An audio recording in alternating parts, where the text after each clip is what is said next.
Color. It plays a vital role in design and everyday life. It can draw your eye to an image, evoke a certain mood or emotion, even communicate something important without using words at all. So how do we know which colors look good together and which ones don't? The answer is simple: color theory. Artists and designers have followed color theory for centuries, but anyone can learn more about it. It can help you feel confident in many different situations, whether it's choosing colors for a design or putting together the perfect outfit.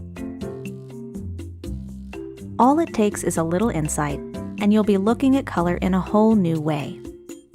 Let's start at the beginning, the very beginning, with a refresher on the basics. Remember learning about primary and secondary colors in school? Then you already have some knowledge of color theory. Red and yellow make orange, yellow and blue make green, and blue and red make purple.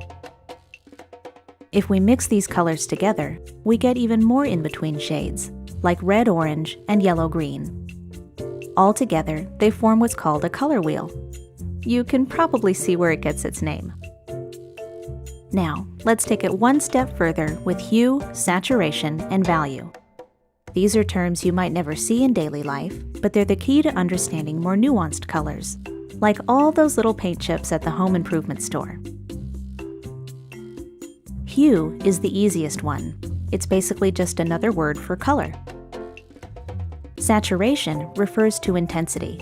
In other words, whether the color appears more subtle or more vibrant.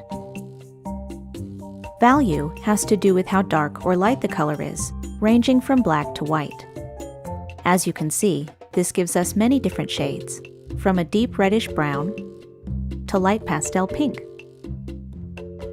So how do we put this all together to create professional-looking color schemes?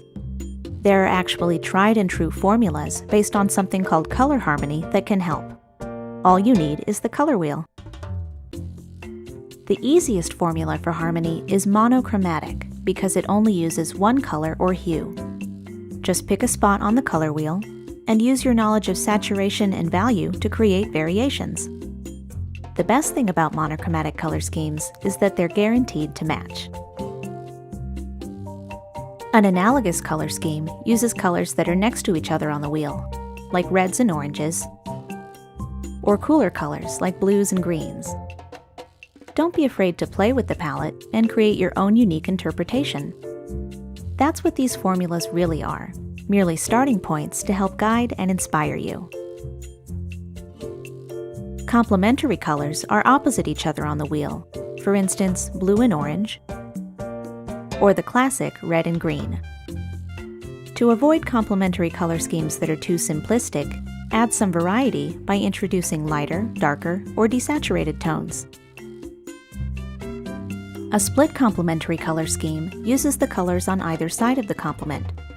This gives you the same level of contrast, but more colors to work with, and potentially more interesting results. A triadic color scheme uses 3 colors that are evenly spaced, forming a perfect triangle on the wheel. These combinations tend to be pretty striking, especially with primary or secondary colors, so be mindful when using them in your work. Tetradic color schemes form a rectangle on the wheel, using not 1 but 2 complementary color pairs.